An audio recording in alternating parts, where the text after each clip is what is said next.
Sup, nerds? I'm King, JC3. and you're back on your favorite channel, Collard Greens and Nerdy Things. And today we are talking about Supergirl, the movie. From this very book here, even though they dropped the Woman of Tomorrow out of the name, it's somewhat the same movie. But if you like movies, TV shows, or any media related to DC, Marvel, or other nerd content, we are your one stop shop, baby. We are here weekly with different drops talking about different things, and we would love for you to join us on our journey. Like the video, share the video, subscribe, and I know this one's been a hot topic. So jump down in the comments and tell us what your thoughts were if you saw the movie or if you didn't. With no further ado, as usual, let's get the party started. So we got Supergirl. We open up the movie, and this movie's I'm gonna give a general synopsis here. This movie is kind of about a girl who has nothing to kind of lose anymore.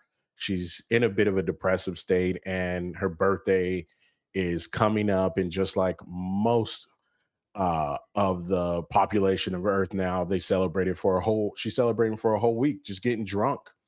And she stumbles upon a person who needs help, and it takes her on a hero's journey to find a man named Kerm, which is weird, kind of like Kermit the Frog, but not, and who's done some wrong things to a little girl and her entire family, who were murdered brutally very quickly, and hurts crypto.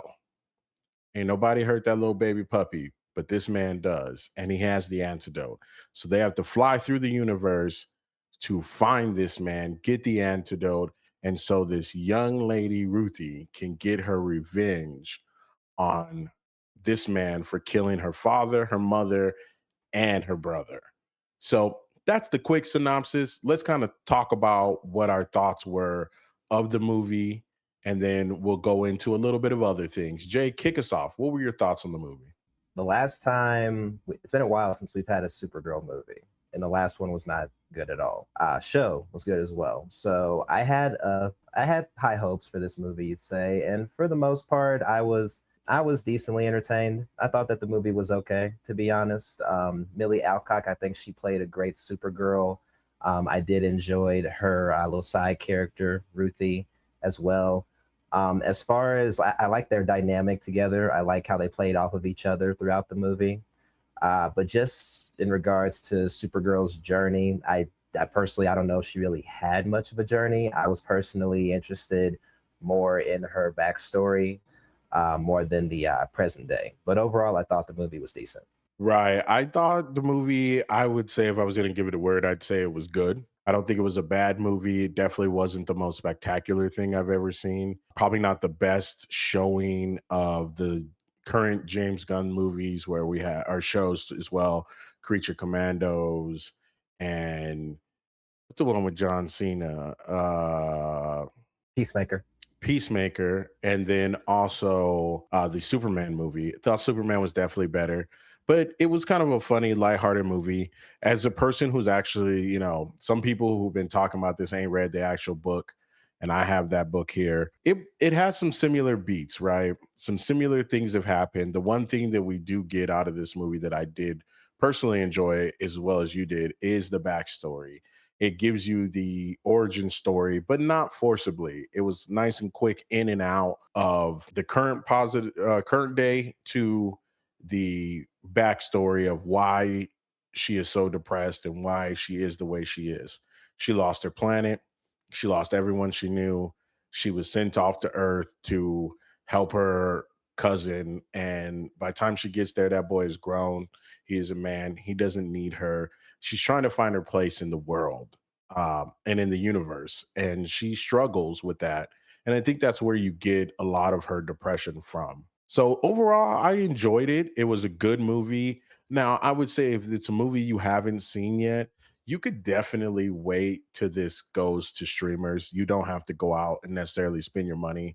We do have a lot of movies that are coming out. So if you're trying to be budget friendly, there's a lot of crazier movies that are going to come out in the next couple months that I would say save your bread, watch this one on streaming. But for me, I would say it was a good movie.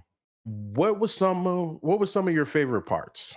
I would say some of my favorite parts were definitely seeing her with Superman, just seeing their dynamic together. It got me excited to see what they'll do in other future projects. Just love seeing Clark checking in on her. Of course, the scene where she arrives to the Fortress of Solitude to meet him, and like just her just trying to figure out like why he has his underwear on. Like just little lines like that. I enjoyed them for the most part. Also, gotta mention Lobo, Jason Momoa.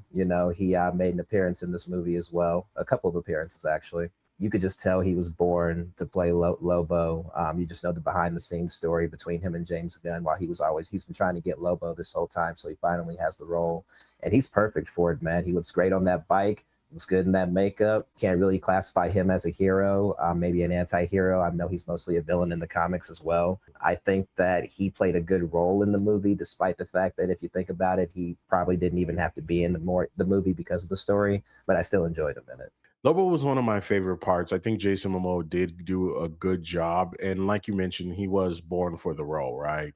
This seems to be something that he just naturally fit into, that kind of badass alien, galaxy hopping dude. Lobo's they used him, in my opinion, in the right ways by not overusing him or making him too much of a focal point in the movie. He popped in here, had some funny lines. Probably one of my favorite parts is him and Ruthie in the jail cell, and he's kind of like, it's going just as I planned. Like he never really had a plan to escape. She had a plan to escape. Ruthie is one of my other favorite parts of this movie. In the book, she does this kind of monologuing the way that she kind of did in this show, where she says where she's from and that she has this beef against this guy and she's looking for him, and just repeats those same things. She speaks extremely proper in the book. It is. I thought that was funnier because she was more of the straight man in this compared to Lobo, kind of joking around. I will say something that was shocking to me is the folks on that second planet giving up Supergirl and Ruthie. Now, and especially being a brother, he done gave them up to the bad guy, which we'll go to kind of with your thoughts on the bad guy. I thought that was messed up, man. I thought that was fucked up. He shouldn't have gave her up like that. You know what I mean? He did her dirty in that sense. What was some of the things that you felt like were either a miss in this movie, you didn't like, or just kind of did not reach the finish line, if you will? I would say for me personally, there were just no moments in the movie where Supergirl showed up and I was like, oh my gosh, like this is her moment. Like Supergirl's here. I really didn't feel that. Again, Millie Alcock's performance is good. And I believe her to be Supergirl. It's just that the movie didn't really give her any moments like, Wonder Woman in that classic scene where she's just running through, the bullets and that whole just like apocalypse now looking setting. You know what I mean? Like she didn't really have a moment that made me like feel hopeful in that sense. I would say another missed opportunity would just be the villain. We kind of had a one note villain in this movie by the name of Krem. He visually looks good and intimidating, but I really wasn't scared or thought he was a formidable opponent. All he did was kill old girl's family, which we all know she's after revenge against him. But majority of the movie, he's just going into people's houses and eating their food. Like I'm not really scared by anything like that. So I felt like the villain could have been a bit better. And again, man, just having that moment of believing, like, wow, Supergirl has arrived. I have a couple different ones. I felt a little different about the villain, Krim, or Kermit as I called him earlier. I felt one, I didn't like his design. The way that the studio decided to design him with the shiny metal. Looks like he has a piercings all over his face. It was kind of weird. I didn't like that very much. I thought that he did seem a little dangerous in the fact that he seemed to be harder to kill. People could punch him, people could do things, and he wasn't going down easily. So he was seemingly a little stronger than your standard human. But I mean, that's just aliens, right? Any alien could be stronger than any of us meatbags here on Earth. So I didn't Right. bump into that one too much.